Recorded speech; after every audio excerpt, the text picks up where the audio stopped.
Hello again, and welcome to another episode of Super Turbo 64, the podcast in which two friends get together and talk about video games and occasionally movies based off of video games. That's right.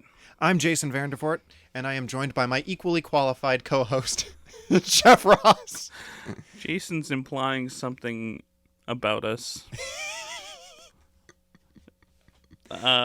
And, we'll let the truth find us out over time. The truth will find you out. Yes.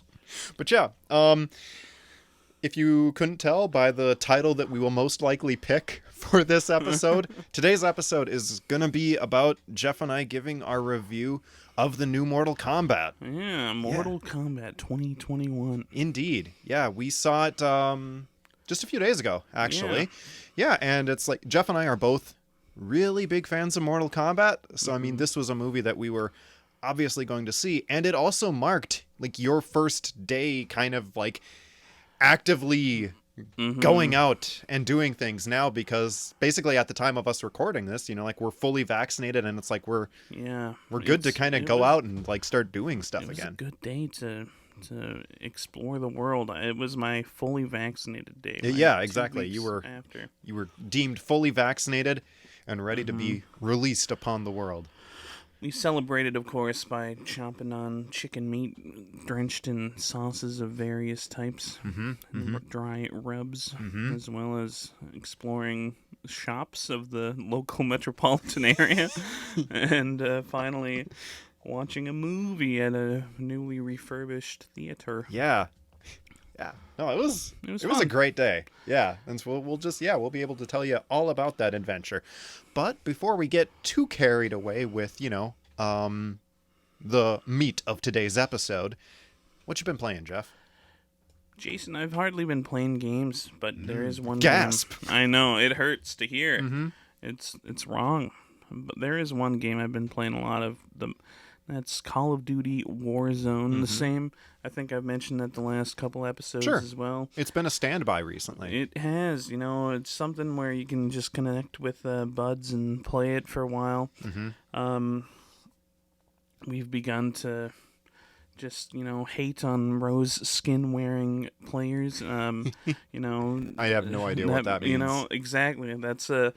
There's a skin in the game that it's like a pay for skin or whatever that's all black. You can't see them in dark corners and stuff. It's pretty infuriating at times. That's super shitty. Yeah. We've been extolling the virtues of the MAC-10 versus your typical shotgun or whatever. It's been a good time. The age-old discussion. I remember it well. Yeah, it's been a good time. There have been many adventures and much more misadventures. That sounds like a battle royale. Yeah. Twice we've been driving at full speed only to hear explosive planted and then explode suddenly afterward. Somebody was standing on a building and threw it down. Just timed it off. He's 3 stories up. We're driving at 20 miles per hour. Full speed. Yeah. on a 4-wheeler. Okay, I'm about to say. That's Jason full speed. Yeah, right. I'm going to open her up. 20 miles per hour. Whee! Jason likes to drive a little on the safe side. Oh, yeah. Just nice. I like to take it nice and easy, Pedal nowhere near the metal. No, that's not where it belongs. No. I don't know. It's been a good time, Hell yeah. It's often just a background for chatting about whatnot and, casually getting shot in the head while we're discussing, linguistics or something. There you go. Something else we don't know anything about. But I hear that. what you been playing, Jason? What you been playing? So I feel like I mentioned it, a few episodes ago, but I bought an Xbox One from a friend of ours that we work with, and I've barely used it, and so after I finished Mafia not too long ago, I was just thinking, all right, let's Start using try that to thing. find something to play on my Xbox. So I started playing Wasteland 3. Yeah, how's Yeah. that been treating you? It's super fun. Yeah, like the Nice. combat kind of reminds me of XCOM. It's Okay. that strategy RPG sort of Yeah. feel to it, and it's made by like the developers behind it. Like they're kind of some of the people who made like the games that became Fallout. So it's like Yeah. more kind of in line with what Fallout's roots are. So it's got like that kind of top-down, more tabletop Yeah. feel to it, and it's it's just really fun. It's got a lot of those instances where like you're presented with a situation that has multiple ways of kind of going. So I don't know, That's getting to cool. make those fun choices, do a little bit of detective work. It's a fun time, and it's all against the backdrop of you being the Arizona Rangers in a post-apocalyptic setting. You're traveling out to Colorado because like if you don't get supplies from Colorado, like your organization is just going to collapse. I see. And so like you're out in just like the frozen wastelands of Colorado, and it's I don't know. It's pretty cool. I like the story and setting quite a bit. Is your character like? You get to decide their personality very much? Or? I think you can kind of build them from the ground up, but there's also an option for kind of a series of presets. Like you start out with 2 characters. Okay. And the 2 characters that I started out with are 2 people that were rescued from a cult. Okay. Their names are Kickboy and Bronco. Kickboy and Yeah. Bronco. Yeah. So yeah, they're former cultists, now Arizona Rangers in Colorado. Isn't there a Colorado Broncos team? It's meant to be. No, that's that the is. Yeah, the Denver Broncos. Broncos, Yeah. Um. Sports are another thing we're unqualified to talk about. Yeah. But yeah, no, it's been pretty fun. And again, that's like it's kind of funny because when we were talking about Mafia in last episode, it's just like for whatever reason I've played this trilogy completely backwards. Yeah. And now I start with Wasteland 3, so it's like if I'm to go backwards, like then it's going to be happening back to back. But they're all like not super connected, so it's not a big deal. So I just kind of figured to play the most modern and polished of the bunch. Yeah. It's sort of like a story of a game being kind of pulled from the ashes. Yeah. Yeah. Exactly. Because it's been like over a decade since Wasteland 2, right? Close to it, yeah. Yeah. Okay. Yeah, and it was like Wasteland 2 was the product of like successful crowdfunding and whatnot. Just like the Wasteland series has been, I don't know, just kind of this really cool indie success story. Gotcha. So I'm very, very happy to be playing it. Neat. Then other than that, I've just been kind of getting a little bit back into playing Mortal Kombat 11. Yeah, I've been playing a little bit of that too, actually. It's been fun. Yeah. I'm working my way up to playing the Aftermath story. Yep, I just started that a little bit, and it's been pretty fun. Nice. Yeah, it's a fun game to dig back into, and I'm rusty as hell, but not to the extent that I thought I'd be. Who you maining, Chase? Shang Tsung, baby. They're Good gonna kill times. my favorite evil sorcerer. I'm just gonna have to be my other favorite evil sorcerer. Shang Tsung's awesome. Shang Tsung is awesome, and the fact that they got Kerry Tagawa to play him again, just Pretty sick. it makes me happy. Just makes me really happy. All those souls, they belong to him. That they certainly do. I've been playing a little, I'm practicing with Raiden and Kung Lao, and then played a few online matches with Raiden. Gotta say, there's one feature in MK11 that you just love to hate. It is the automatic voice connect with your opponent. Why would you do that? It just seems like a dumb idea. I want them to be faceless people. I don't want to hear them like listening to, something else in the background or whatever. Yeah. Or having discussions about who vacuumed or not, and it's like just I can't vacuum now. I'm kicking the shit out of this noob. fucking Raiden players. Yeah. I don't think that's a sentence that anyone has ever uttered. I don't know. Maybe. Maybe. Raiden, he's not bad in this one. That's true. Yeah, Raiden's pretty good. And I like Kung Lao as well. Kung Lao, and then my third most played, Collector, the weirdo. Oh, weirdo. He is, he's all about them profits. You gotta collect the gold. The gold. Yes. And sometimes corpses. And sometimes put them corpses. in your magic bag. Yep. But, it's no coincidence that we've been playing MK11 and that Mortal Kombat the movie came out. That's true. Yeah. Like, after seeing it, I was thinking to myself, yep, I want to play this now. Yeah, you know? for sure. It's hard to watch and then be like, it's the action in that movie is very good. Yeah. No, they did a really good job of recreating the feel of the game. At least the combat aspect of the game is just transferred very, very well. Absolutely. Yeah, should we dig in? I'm ready. Yeah. Yeah, I am very, very ready. So rather than write down plot points or relevant information, I just wrote down all the characters that I could remember in the movie. Yeah, I have a small subsection in my notes for that too. And I realized there is a counterpart. There is an equal number of characters on both sides. Oh, that's cool. Yeah.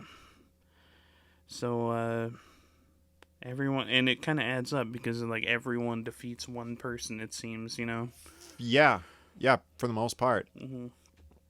But let's just dig into the beginning of the movie.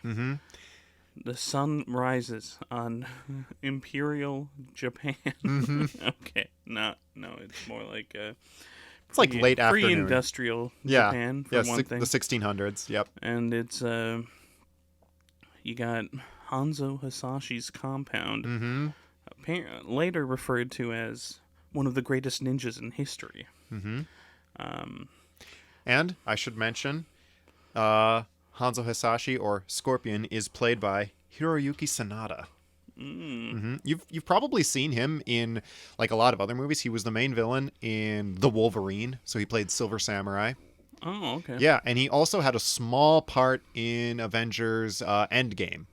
He was the head of the organization that Hawkeye is going after. Oh, okay. Yeah. So like he's like a very popular character actor that you see in just a bunch of different stuff. That's cool.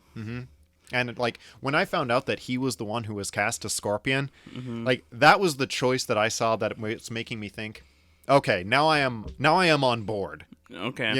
This is the movie I got to see. Exactly. Yeah, because I mean, most video game movies are bad. Yeah, that's the best word. Like, for whatever reason, just the recipe to make a good video game movie seems to be just locked away behind this impenetrable vault. I've been wondering about why that is. Yeah, I think a lot of it is the need to make a tribute to fans, like having to write your movie around existing plot points, but also make it a new story and also make it something that, the video game fans are like, it was loyal to Mortal Kombat.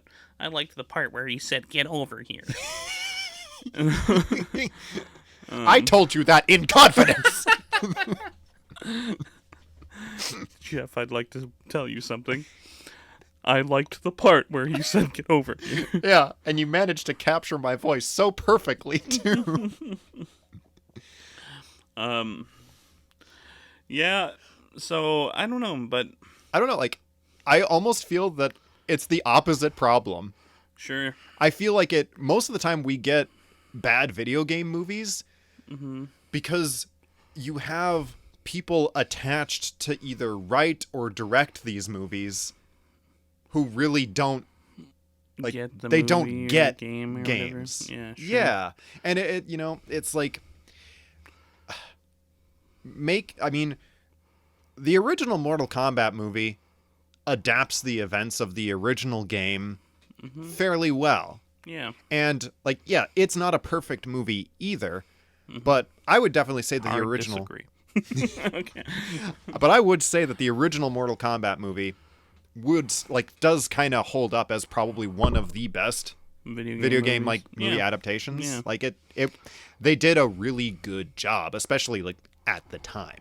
You know, really the only thing that held that down, in my opinion, was like that the actors that they picked, like they just didn't have the action just did not hold up that well. So just like some choreography and just action stuff didn't really work out as well. But some of it is pretty good. Yeah. But like then you get other video game movies like Super Mario. Another delightful movie. Where it's just like that definitely fits in with what you were saying about them trying to weave something around because how the hell, just like the amount of mental gymnastics that went into writing the script for that movie. I have a strong desire to watch that movie right now. Yeah, I would watch that again. That's a fun one. Yeah. Mario and Luigi Mario. The Mario Brothers. The Mario Brothers. No wonder Luigi has like an inferiority complex. Oh my god. But yeah, like so yeah, I definitely feel like, you know, most of the time that, you know, when these movies are made, the people who are attached to them, like either they themselves don't have like a great understanding of what they're adapting, or it feels like maybe there's other stuff kind of interfering with making that vision. I wanted to mention that there is a new Mario movie coming out that's going to be animated, and Shigeru Miyamoto, the creator of Mario, is going to be heavily involved in the production of it, I guess. Now that's super cool. Yeah. Like that, for me, like Mario is definitely is a character and just a world that could be adapted to an animated movie just, you know, really well. He just needs to, you know, I wonder if it's going to be like, you know, maybe it'll just be like silent. There'll be no dialogue, just music and Mario. The occasional, yeah, hopping on Koopas. Yeah, you get to a scene where he dies on the same spot like 15 times, you know, and just keeps coming back. You get the game over screen. And the fans are like, finally, something relatable. Yeah, absolutely. Then he starts replaying old parts of the levels to get 5 dragon coins. Yep. Anyway, yeah. This is a great script you're working on, Jeff. This is just a really great script. You know, maybe they should just have like a Let's Player play Mario and then record it. Yeah. That's the Mario movie. There. Woo. Yeah, we figured it out. That's how you do it. Yep. But the funny thing too with Mortal Kombat, you know, with the whole thing of adapting a video game to a movie setting is like Mortal Kombat, or more specifically NetherRealm, like the way they've been telling their stories in their games has been more cinematic, like as time has gone on, especially with Mortal Kombat's 9, 10, and 11. Yep. You've got, you know, long cinematics and whatnot. So it's like there's they have a keen understanding of how to, you know, make a story around it. These. Yeah. Absolutely. But yeah. Maybe Ed Boon needs to go direct the next Mortal Kombat movie. I mean, or at least, you know, be more involved. I have no idea how involved NetherRealm was in the production, you know? I definitely got the impression that, you know, the people who were writing the script for this one definitely had a little bit more of an idea of what they were doing. Especially because it's like, you know, there were characters and references that were actually fairly deep cuts for Mortal Kombat. So like that gave me the indication that's like, okay, people have a little bit better idea of what they're doing. There were expendable characters in this movie. Yeah. And like sometimes surprising ones, you know? That's true. I'm very curious. This is, we haven't gotten to it yet, but the protagonist of the movie, this guy, Cole. Yep. Do you think he's going to be in a Mortal Kombat game? Or will he be forever banished to the cinematic universe? I wonder if WB is gonna like pressure NRS to put him in. Honestly, that would not surprise me. Yeah. Just because, like, I mean, NetherRealm has, made multiple allusions to the old Mortal Kombat movies before. I mean, not only, do you have Kerry Tagawa reprising his role as Shang Tsung, you actually, for Mortal Kombat 11, there's DLC where you can actually have Christopher Lambert's Raiden. Yes, thank you. Like, in the game, Yeah. And so, like, the connection between the movies and the games, especially in Mortal Kombat 11, is really there. Now, like, it's kind of been this interesting thing of if whether or not Mortal Kombat 11 is going to have more support past this season pass that we're on, which, has already been released. But if they were to do another season pass of, like, 2-3 characters, I really think that Cole would be in it. Yeah, DLC for an existing game, that might be interesting, but I would not be surprised if he was just like a main character in a new game, Oh, like to that extent. Yeah. That, like, Cole's inclusion in the movie is, like, I have been scratching my head over that since we left the theater. Yeah. Like, and I saw this movie twice. That's right. Yep. So I saw it with Jeff and Travis. So Jason was scratching their head while watching the movie. Exactly. The second I was time. like looking for answers this whole time. But yeah, so I saw it once with Jeff and Travis, and then Techie and I saw it about a week prior. Yep. And so like it's really, really weird, because like Mortal Kombat, you have like a very, very big cast of characters, and many of them would have an opportunity to be great protagonists, but they come up with a brand new character. And to an extent, I get it, because like Cole has no idea about what the world he's in is like, right? And so he's kind of meant to, imitate a viewer. Absolutely. Yeah. So it's like in that regard, I get it. Yeah. But like this is one of the things that like was so weird to me is like throughout the times of me seeing the movie, I had this like really strong impression in my mind that the screenwriters, like, they wanted Scorpion to be the main character of this movie really badly, and because like, Scorpion's scenes bookend the movie. Yeah. You get like we were saying earlier, the first scene is Hanzo Hasashi at his compound, and the closing battle, Scorpion comes back for the 2-on-1 against Sub-Zero. And like, and so much of it is about, Hanzo Hasashi's bloodline and everything. Like, Scorpion is such a central character to what this movie is trying to do, as well as just the rivalry between Scorpion and Sub-Zero. So it's just like, to me, it just feels so weird how little Scorpion is in the movie. Yeah. There were no scenes of him conquering the Hellfire. Exactly. Or anything like that. Yeah. You get like these weird kind of jump cuts where like Cole wakes up and he's just like, there's a dead ninja guy in my dreams. Better not tell anybody about that. Yeah, right. Like, you all right? I'm being possessed by a Satanist. I'm being possessed by some sort of skeleton man. He haunts my dreams. That's irrelevant. Shut up, Cole. Let's get back to you harnessing your arcana. Yeah. But yeah, I don't know. And it's plus, I think Hiroyuki Sanada, the guy who plays Scorpion, is probably the best actor in the movie. Okay. So like, you have him playing, a character that is probably the most synonymous with Mortal Kombat, but also maybe giving him some of the smallest bit of screen time. It's like they were thinking, I had this just idea that, that maybe they had a script, draft of the script with Scorpion, and they bring it to the board of directors, and they're like, you know what this movie needs? Someone younger and hotter. Yeah. I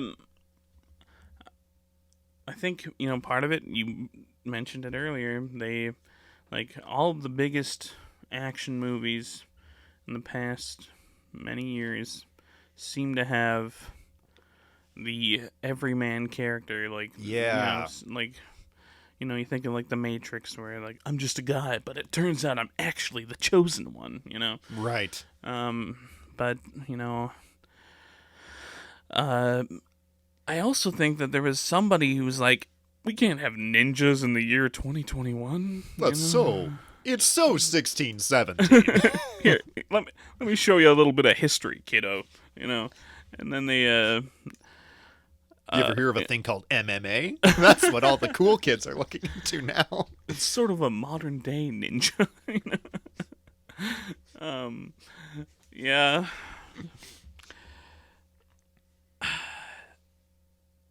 It's an interesting little piece of Mortal Kombat lore that we're gonna have to live with for a long time. And it's just the inclusion of Cole. Yeah, and it's just like, for me, it's just, to me, I almost think, the inclusion of Cole and making him the main character, to me, that almost seemed to be a riskier play than maybe having the movie focus, like, say, on Liu Kang again. That's right. Or on Scorpion. Yeah, like, it's more, like, it's more ambitious and just a gamble for a completely brand new character. Like, if a studio is worried about appealing to the fans, Cole Young is not the way to appeal. Is it Young? Is that his last name? I think it's Cole, yeah.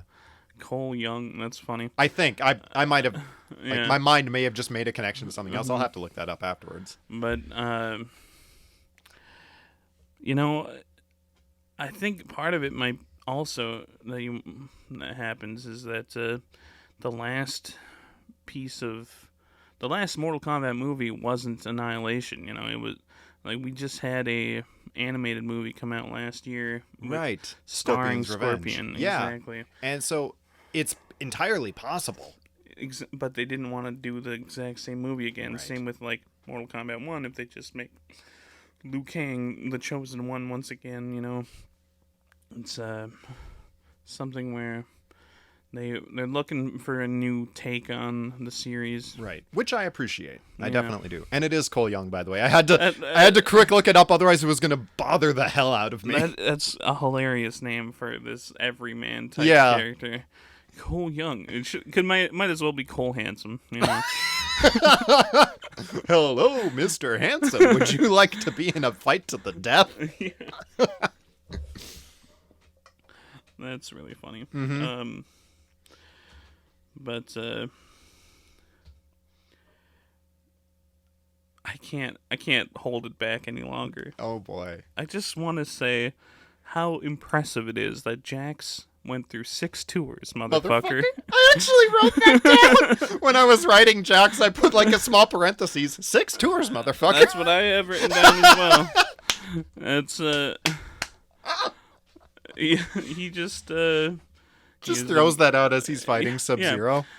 I can't remember. I think I saw a tweet or something that was like, Jax says while fighting a cryo ninja, I'm 6 tours, motherfucker. How is that going to help you fight a cryo ninja? Like some sort of basically alien creature. Yeah, at that point, you've never seen, some sort of magic man. Yeah. Anyway. So I did 6 tours, motherfucker. Oh! Can you wield ice as if it were some sort of sword in your I should hand? probably leave you alone. You're clearly out of my league. Sub-Zero stops briefly. Thank you for your service. Freezes and breaks on. Yeah. That was a cool, it's a cool reason to have Jax's arms be missing, That's definitely a thing. I loved Sub-Zero in this movie. Yeah, he was very menacing and cool. Yeah, I've got his name, the actor who played him, written down. Joe Taslim. Okay. Yeah, was really cool. My first time seeing the movie, in the opening scene where Scorpion, fights off all of the Lin Kuei. Yeah. He's killed them all. And he just yells, Bihan! I'm squirming in my seat because I'm of course it's Bihan, it makes so much sense. Yeah. And so then throughout the movie, the way that they treat Sub-Zero almost like a horror movie character. Yeah. It just, and at the end of the movie, assuming that they're going to make more, the fact I'm really excited for Joe Taslim to come back as Noob Saibot, Yeah, because that'd be he has very cool. proven that he would be able to be like super fucking menacing and scary with that role. So That's like, right. just for me, it's just an like perfect casting, you know, and just made Sub-Zero a great villain. Yeah, death is just another portal. Yeah, as Shang exactly. Tsung said. Yeah, Um, just loved Joe Taslim's role as Sub-Zero. Just that was very cool. he did great. And what about Jax's skinny arms? Oh, at the yeah. You know, like, what's up with these Shaolin healer monks that can create robotic cyber arms with like mortar and pestle or whatever those are called? Like, they had the little mixing bowls. And Yep. they're like, let the monks do their work, and then We're going to turn him into a T-Rex. I have these tiny arms. Just like trying to hold a burger. Yeah. And you know, like, I mean, you know, Kano remarks at it when they're at dinner together, and you know, the whole thing with Jax's arms becomes like a huge. It's his character arc, you know, and that's like, you know, one of the things I was writing down is like, for one, like the mark that the combatants had. Like, I give it a pass. It's kind of a dumb plot point, but it's also a super convenient way for the movie to get the relevant members of the cast Absolutely there. It really explains why, you know, you don't have the guy who beat Cole in the Exactly. in the Mortal Kombat tournament instead. Yeah, no doubt. Or why, you know, like they didn't pick, I don't know, Somebody who had both arms. exactly. Or why they didn't pick Jean-Claude Van Damme, you know, to just win the whole thing. But like, so it's a really good way that they were able to get the cast together. Yeah. So like, little corny, but I'm okay with sense, it. Yeah.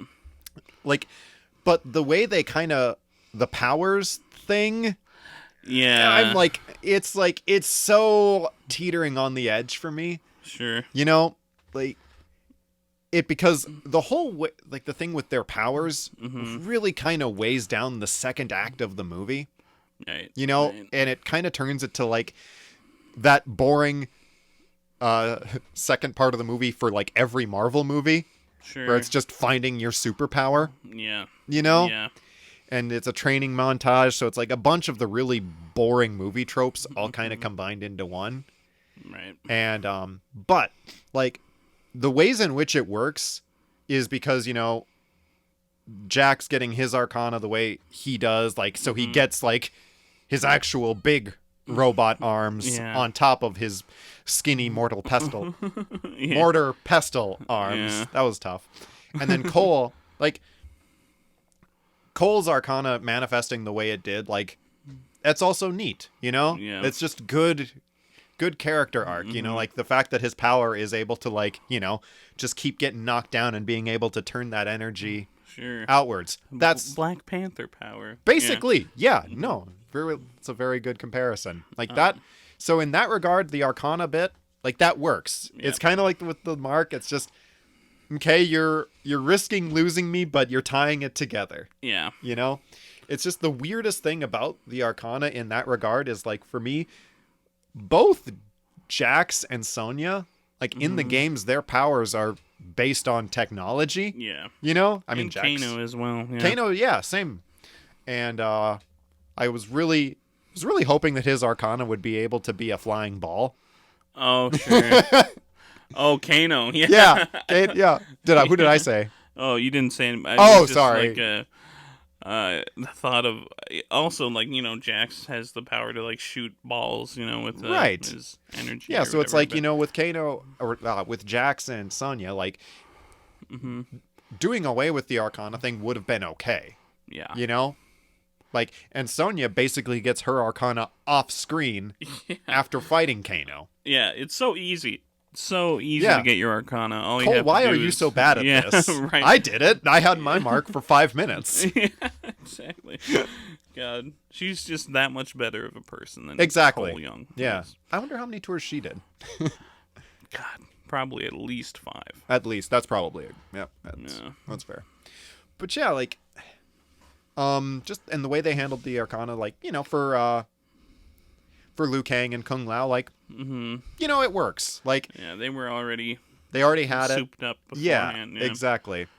I don't have their names written down, but the people that they cast to play Liu Kang and Kung Lao, also great.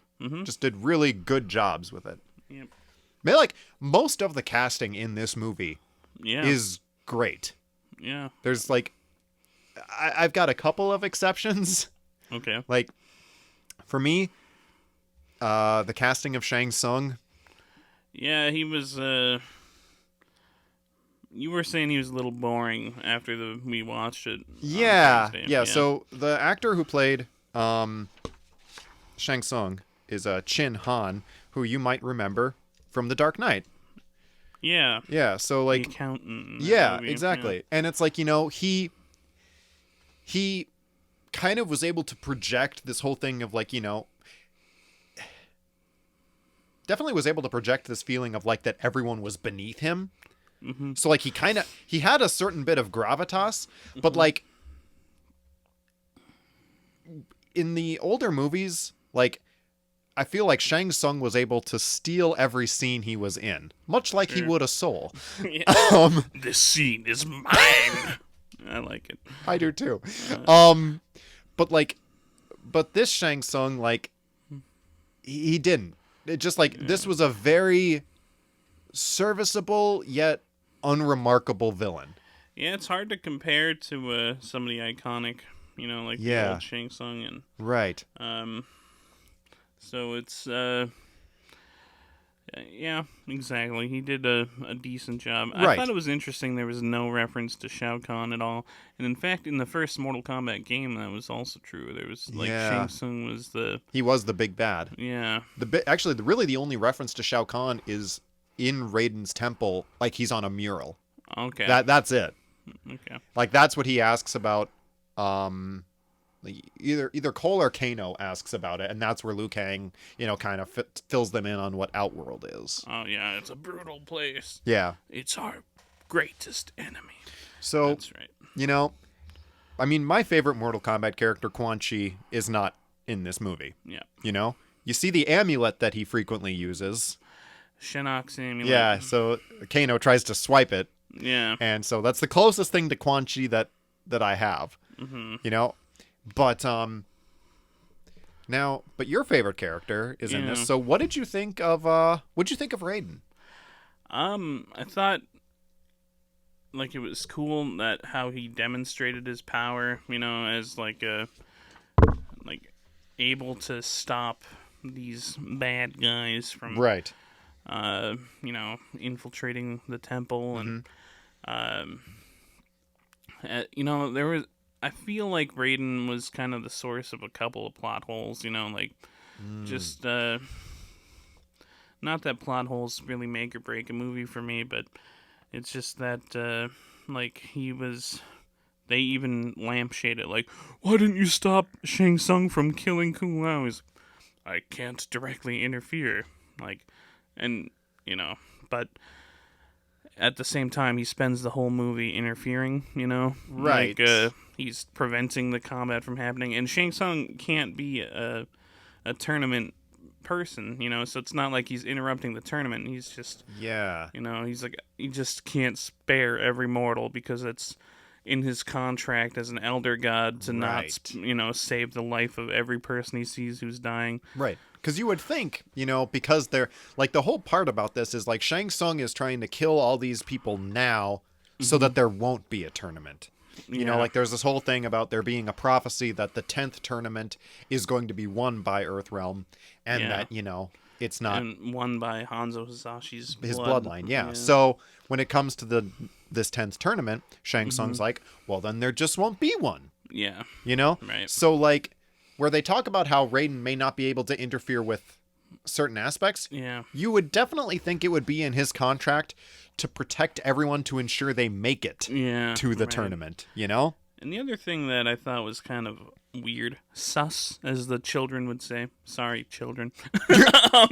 Is, I don't know why I'm punching out like that, but like, why Raiden? Like, where was he when his staff was just destroyed? You know? Yeah, He's for like, real. well, What is time he to up- go on break. He just put his staff out there, cracks his back. I got other realms to check. Yep. You know, as an elder god, he I is. wonder what Fujin's up to. Yeah. That lazy bastard. Yeah. So he just and he comes.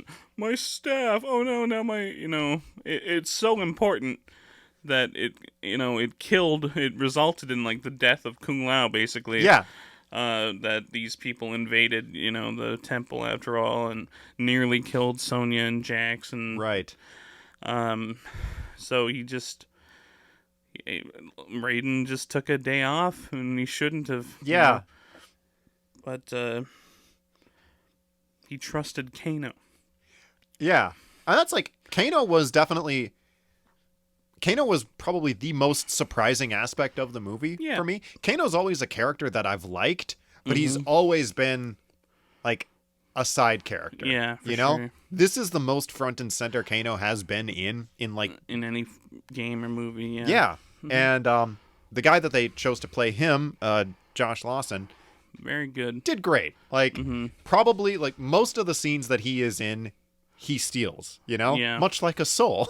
I appreciate you bringing it back to somewhere I can understand. You're welcome. Mortal Kombat terminology. You're welcome. But yeah, like he nails his scenes, and he just like pretty much when in the theater, most every laugh in the theater comes from something that Kano does. Yeah. Absolutely. And, it probably surprises absolutely no one that Kano betrays the rest of the gang. You know? Yeah. Cabal had it right. He's a real scumbag. Exactly. Just as easy as that. Pretty much. And they just, again, they didn't, keep an eye. They just trusted Kano for some reason to, right. fight on their side. But Exactly. Basically, yeah, they just pretty much, by nature of him just having the mark, they were all like, well, guess we gotta use him. Exactly. This Yeah. is kind of the best that we can do. Right. And then it was pretty silly. It's funny that, Sony was like, I don't have the $2 million to buy Kano's loyalty, but Maybe if she did, Kung Lao Yeah. would still be alive. God damn. So that scene with Natara and Kung Lao, that was just that wasn't even a fight. That was just Kung Lao Flexing. dodging an attack and then killing Natara. It was a murder scene. It really was. Like, they wanted to put in a classic fatality. And so I feel like the people going there, they bring up the character selection screen from Armageddon, and they're like, who can we kill? She was only in one game. Yeah, no one likes this one. Yeah. Kind of the same with Reiko. It's Yeah, just that's right. I was commenting about Reiko, how he is a ninja in Mortal Kombat 4. Yeah. And then in frickin' the movie, he is this large oaf. Pretty much. Yep, that's what I have written down. Large oaf. As we were leaving the theater, you looked over to me. They did Reiko dirty. Yeah. He wields a sledgehammer, and poorly at that, Yep. The other character, I thought that, it was kind of interesting. It's not... I think it makes sense for Cole to have beaten Goro, but Yeah. it also, it was... Goro in, the first movie, in the first game, he's basically the scariest thing around. Yeah. He's, more dangerous than Shang Tsung. Pretty much. Yeah. At least you're made to believe that until... Yeah, because Goro wins the previous 9 tournaments. Yeah. So, the fact that, oh, no one thought to bring a sword to a Goro fight before. You just have to cut off his hand. That's all you got to do. Easy. It's called Mortal Kombat, not Mortal Sword Fight. Yeah, that's right. Duh. Cole was cheating. That's what happened. That makes sense. Yeah, it was funny. After after the movie came out, there were people who were thinking like, man, they killed Goro pretty easily. Yeah. And so like people were saying, is Goro a bit of a jobber? A jobber. Yeah. I don't even know what that is. Basically, it's just like, someone kind of like set up to do like a thing, but like really is kind of not that big of a threat. Okay. And it's funny, like John Tobias, the co-creator of Mortal Kombat, was like, no, not really. And so he'd like showed off some stuff of like old lore about like all this cool shit that Goro had done, and like highlighted again the fact that Goro had won the previous 9 tournaments and I think had killed the original Kung Lao, the great Kung Lao.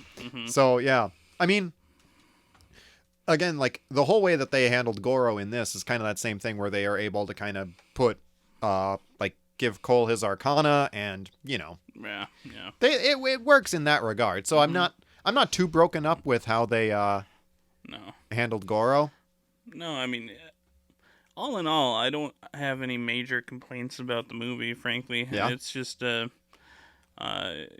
fun to kind of pick apart some of these Yeah. things as a fan of the movie and a Right, fan of yeah, the fan of the games. movie and a longtime fan of the series. I mean, both you and I, we have played just about, well, all of the We've core played every Mortal mainline Kombat game, games. I know I've missed out on a couple of the spin-offs, but, Yeah, me too. I suppose I haven't played like the Shaolin Monks or right. But yeah, for the most Ice part. and Fire, whatever. Right. But we've played a good chunk of Mortal Kombat, Yeah. So, yeah, it's just very interesting to kind of look at what they did and why they did it, Yeah. What do you think? How do you like Sonya in this? I thought she was pretty cool. Yeah, I don't know also that. well portrayed. Yeah, super well portrayed. I don't have Sonya's actor written down, unfortunately, but yeah, she was fantastic. I thought it was pretty funny that Melina was defeated by one projectile attack. Yep. Does she have critically low HP, and that's she like Basically. just one gut shot, and that's all it takes. Well, it's just the thing, like, Cole has bladed tonfas, and so he's Yeah. able to slice Goro open, Yeah. despite the fact that Kung Lao, and probably all previous Kung Laos, had bladed hats. Yeah, that's right. Yeah, Goro. He probably would have. Maybe the tonfa was just too sharp. That could be. Yep. I thought Liu Kang had a cool like origin story. Yeah. As like an orphan instead of like being a Shaolin monk from the get go. Right. Yeah, no, they handled him too, and I like how the little reference to Master Bo Raicho. Yeah. Gotta throw that in there. Yeah, exactly. So there was another point in the movie where you had Kano's sudden death, his Right. fatality, if you will. I think they should replace Chekhov's gun with Sonya's gnome. I like that. Yeah, it's you see the gnome get spit on, and Get the loogie in it. he got his revenge at Yeah. the end of the day. Exactly. Yeah, maybe that's the biggest difference in, not the biggest, but my point being that we're so used to like in Mortal Kombat games, like you have to beat somebody up a lot in order for these like sudden fatalities to happen. But in the movies, it's like just snap one and- opportune shot will do it. Right. You just stab a guy in the face. That's the thing. And yeah, like it highlights just kind of one of the weird things about Mortal Kombat in general. Yeah. Like it's funny. The other night I was playing a little bit of MK11 before bed, and so Techie saw me do a fatal blow Yeah. on one of the characters, and of course, like the fatal blow is just super like over the top and whatnot, but it didn't get them to the end of their health bar. No. So then they survive this fatal blow, and they are knocked down by me just like doing a light punch. So like it's this really weird thing about how the game is able to balance like the action and just that nature that the games have always had to be one-upping themselves, with each iteration. And so it just makes it so like if you don't end the fight in the most bombastic way possible, Yep. it's silly, you know? And my theory about the fatal blows is that they came up with 3 fatalities for each character, and then chose the coolest fatality, and then made that the fatal blow. That makes sense. And then for the other fatalities, they just have as regular fatalities. That's the thing, yeah, because any of the fatal blows could be a fatality. Absolutely, yeah. Usually it's like a size going through the brain, or people being shot to death. Right, yeah. Basically, every fatal blow would be a fatality in a previous game, you know? Absolutely. But yeah, and so it is, like you say, it's funny how they handle the fatalities in this game. Because, like, in both of the fights between Scorpion and Sub-Zero, there's plenty of times where it's like, they are being, like, cut by swords that are real and made of ice. But, you know, they're okay. Mm-hmm. And yeah, it's just like that weird way of kind of balancing the action so that it feels like Mortal Kombat, but then so that the fight isn't already over in like 5 seconds. I think the fights between Scorpion and Sub-Zero are the best parts of the movie. Yeah. And so again, it's just like funny that they bookend the movie. Yeah. It's you have to wonder like how they would have made Scorpion the protagonist, without totally changing his character, So it's like right. But maybe if they had just taken more from Scorpion's Revenge, the animated film, or whatever, that story of him getting out of hell, basically, exactly, fighting his way through the demon horde. Could make for a cool movie. Yeah. It did make for a cool movie. Yeah, it did. And that's why I guess we don't need another one, Right, we exactly. have the old one. But,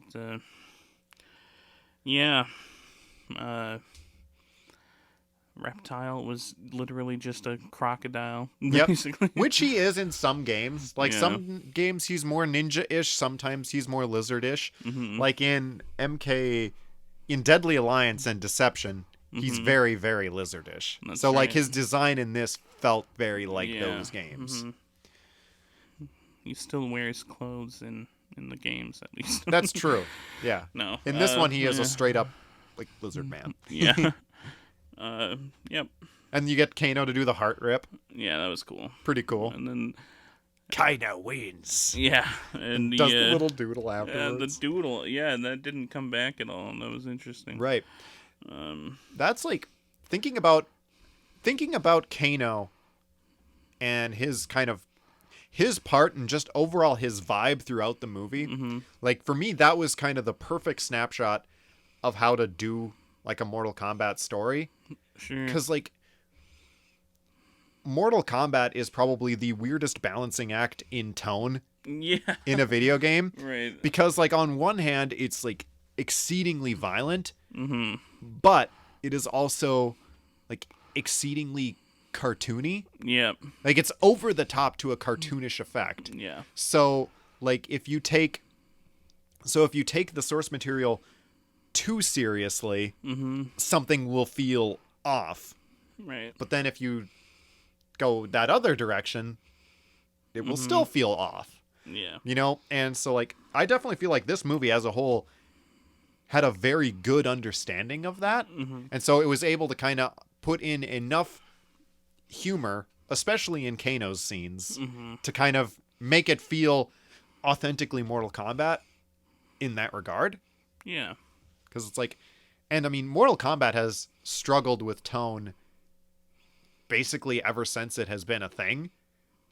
Because like the pretty much all the time the games have always been like pushing the envelope. But then at the same time, while they're releasing these M-rated games, they are also releasing children's cartoons and action figures. Right. Okay. Like, so I have a very embarrassing story about that. Oh yeah. Yeah. So there was an animated Mortal Kombat movie that came out before the original live action movie. And this animated movie is definitely geared more for kids. Yeah. Because they know that, regardless of the fact that parents may not want their kids to play these games, they are playing them. Yeah. In some capacity. So like, we want kids to go to see the new movie. Mm-hmm. And so the animated movie is talking about, like why the tournament is important. And Raiden, no shit, goes, Mortal Kombat is not about death, but life. And like, how the hell he is able to say that with a straight face is beyond me. And, but I know shit. When I tried to validate being able to rent more of the Mortal Kombat games, I told my mom that it's not about death but life. And I rented a Mortal Kombat game, I will tell you that much. So, thank you, animated movie, for like lessening the impact of a M-rated video game. Oh, God. How do you sleep at night? But Mom! But Mom, it's not about death, but life. Well, wow, honey. That's really... Okay, clearly you want to rent this really badly. If you keep saying dorky shit like that, I'll have no choice but to let you rent this. And that's a very good reason why I asked my mom to do this instead of my dad, because he wouldn't let me watch Power Rangers when I was a kid. So Mortal Kombat was probably off of the table. Mortal Kombat 4 was my first N64 game. Was it really? Yeah. That's the awesome. one that after we went and bought an N64, we went to Spotlight Video in town and bought an MK game, MK4. And that's where my love of Raiden truly shone, as he was able to just spam people with his Superman attack. Yeah, the AI did not block it. So you just did it over and over, and that's how I saw the ending for just about every character or whatever, by beating, Everything. 1 through 9 with Raiden, and then fighting Shinnok as the character. Yeah. And then you were rewarded by those really top-notch... Just amazing cutscenes. Animated, yeah. Just really pushing the medium forward. That's what Mortal Kombat 4 did. You got Jarek hanging out like, you can't do this. This is brutality. No, Jarek. This isn't brutality. It's a fatality. Boom, boom, boom. Yeah. Yep. Jeff has recited that scene pretty damn similar to how it actually does go down. Yeah. You gotta watch it if you haven't seen it. It's truly great. It's good stuff. But no, it's like, yeah, despite, like I was saying earlier, the tone in the Mortal Kombat movie, for the most part, they do a pretty good job. Yeah. Yeah. They strike the balancing act. Mm-hmm. They do it fine. Yeah. Which, would not be an easy job. So I definitely give them a lot of credit for that. Mm-hmm. So, as we near the end of this episode, how would you rate it out of 5, Jace? Out of 5,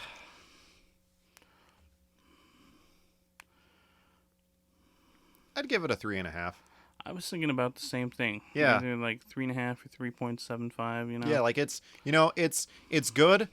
They nail the action. They get a lot of they cast a lot of their characters perfectly. Mm-hmm. But for me, it's just like the core plot is a little bit too rinse and repeat for me.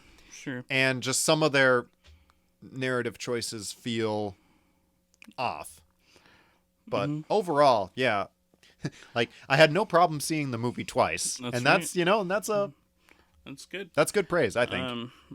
I thought the action was phenomenal, and the special effects were really good. Most of the character acting was really nice. It just had a little bit of some chunkiness and sloppiness in the terms of the narrative flow. Yeah, and some questionable choices about Arcana and dragon tattoo birthmarks, basically. Oh, that's what I'll get for a tattoo. I'll get a birthmark of the dragon from Mortal Kombat. Yep. Yeah, that'll be so cool. I like it. That's a great idea. Somebody will kill me for my powers, though. Yeah. So here, it's right now it's kind of uncertain if they're going to make a sequel. Right. But if they are, Mm-hmm. What is something that you would really like to see from the sequel? Um, you know, I think, well, to borrow something you said earlier, just to see where this death is just another portal comes from, that'd be neat. I think just seeing more of the core characters, Sure. Katana and Jade and Johnny Cage and, what's his name? The cop, Striker. Oh yeah, Stryker. Yes. No, the actual good characters. That's who I want to see. But, yeah, just, maybe I'd be curious to see where they go with this kind of new plot line, Right. I think that we can expect an actual tournament because it didn't really show up in the first, that's technically not a tournament, Shang Tsung will say, So you think that you think the next movie would actually be set during the tournament? Yeah. That would be really cool. Like Mm-hmm. the way they were kind of handling it, it seemed like kind of certain things were kind of intended to mirror the original movies. Mm-hmm. Because, the first movie was about the tournament. Second movie is basically about Shao Kahn breaking the rules and invading Yeah. Earthrealm anyway. Mm-hmm. Which they could maybe find some workaround to do that. But there's a lot of characters missing to make that work. Yeah. Like, Shao Katana, Shao Kahn, Sindel, Yeah. like none of them are in this movie. Right. So like it probably wouldn't work. I would really like to see them do the tournament. Mm-hmm. Next, like go to Shang Tsung's island and whatnot, get a Yeah. bunch of extra characters. Like for me, I would definitely love to see Noob Saibot. Mm-hmm. I think everything is kind of leading up for that, and so I would want more screen time from Scorpion. Mm-hmm. Yeah, that's right. He has been released from his hell. Exactly. Basically. Yeah. And I would like to see Kuai Liang take over Bihan's spot as Sub-Zero, That would be cool. And like maybe him trying to, because Kai Liang is like the good Sub-Zero. Yeah. And so seeing him possibly joining the new team, so like there could be a dynamic, especially between Cole and Jax probably. Yeah. And there's often a plot line where it was actually Quan Chi all along That's what I want. that made Sub-Zero kill all the Shiryu. Yeah. I want Shirai Quan Chi Ryu. really badly. Yeah, that'd be cool. One of the things that has been really fun about this movie, especially near the ending, is the casting of Johnny Cage. Yeah. Like there's been a bunch of polls online, about like who should play Johnny Cage. I actually read an article last night where someone was arguing the case for casting Jean-Claude Van Damme as Johnny Cage. Because like Jean-Claude Van Damme is the actor that Cage is based off of. Yeah. And it would honestly, I would find it to be You would amazing. Love it. I would love it because I love Jean-Claude Van Damme. But there's been some other people have said WWE superstar The Miz, which would also be that'd be a good funny. choice. Yeah. And there's also been some talk about Ryan Reynolds. Yeah, I think he would fit the character really well. He would, his yeah. typical typecast as That's the thing. Smarmy asshole. Yeah. So like as much as I think Reynolds would fit that, You'd prefer the other choices. I would, yeah, because one of the things I really love about this is that this movie gives spotlight to a lot of actors who aren't super super big. Right. Like Jean-Claude Van Damme. Right. Like Ryan Reynolds would be a huge casting and would easily just overshadow every other character. Yeah. And so I would definitely be way more in favor of a not as popular actor. Yeah, no. If it's a no-name actor, I'd be just as happy. I would, honestly. But it is fun to kind of hear the whole thing about people like the speculation and the hope for who could be Johnny Cage. One other thing that I would love to see, and I know Travis mentioned this as we were leaving the theater, he wants to see Raiden fight more, I want to see Raiden and Shang Tsung fight at not each other necessarily, but just, I would. I do too. Mm-hmm. They're too cool not to just just to be sidelined the whole time. I would love to see a Superman tackle. Yeah. Yeah. And I was really satisfied. Like my most favorite thing that I saw out of Shang Tsung was, The soul steal. yeah, like he basically like force pulls Kung Lao over, Yeah. and then just like that really over dramatic pull, Yeah. and just it's like ripping the soul out of Kung Lao, and I'm like, okay, yeah, Yep. that was cool. yep, Mm-hmm. it brought the performance up a couple of notches, For sure. and also how he was just going, "You are beneath me." Mm, Just, okay, yeah. that's cool. Maybe he stole the show's soul after all. Hi-yo, I like it. But he didn't. No. Do you have any closing points? Do you have something lined up? Nope. I think the point is that we enjoyed the movie, and we're Mm-hmm. hoping that there's more down the line. And frankly, it's been fun to dissect something that, it's not this perfect piece of movie, $3 billion movie that like was directed by the Russo brothers or something. It's a sort of quirky piece of pop culture that exists for us to kind of chew on a little bit. Right. I think what we should do is go play some Mortal Kombat. I'm down. That sounds like a Awesome. plan to me. All All right, so until next time, everybody, I hope you're all doing well out there, and we'll see you in another couple weeks. Yeah, thanks for listening. Bye. Later.